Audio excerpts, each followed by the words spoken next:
Hello，歡迎收睇95年香港女生週末變美日記。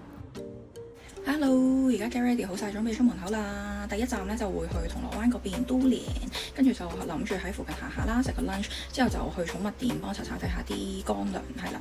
跟住咧有時間嘅話，可能去個展覽。今日天氣麻麻地啊，可能陣間就會落雨，希望唔好落太大雨啦。出門口啦。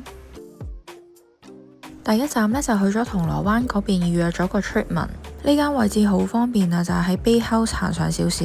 去到呢，姑娘首先會俾我填一個諮詢表，輕輕卸個妝之後呢，就去見醫生啦。今次主要都係想搞下個雙下巴，醫生呢就建議我可以做呢個 Emo Lift。姑娘都好細心幫我做咗個皮膚分析，覺得佢哋呢間嘅環境都幾大幾舒服，做嘅時候呢，會有少少微電流嘅感覺，都唔算話好痛。做完真係好明顯有提拉嘅感覺，見到 jawline 同雙下巴係收晒入去嘅，你睇下係咪好大分別呢？變靚完之後呢，就準備去附近食個 lunch。有冇姊妹同我一樣食米線係一定唔可以有芫茜？下個禮拜就去首爾玩啦，即刻嚟買張 data 卡先。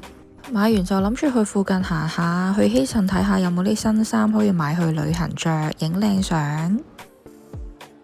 跟住呢，就諗住去誠品行下，好耐都冇上誠品度睇下有咩新嘢啦。下個月呢，諗住報讀一個香水課程啊，所以呢，最近對香水啊、擴香呢啲香薰產品呢，非常之有興趣。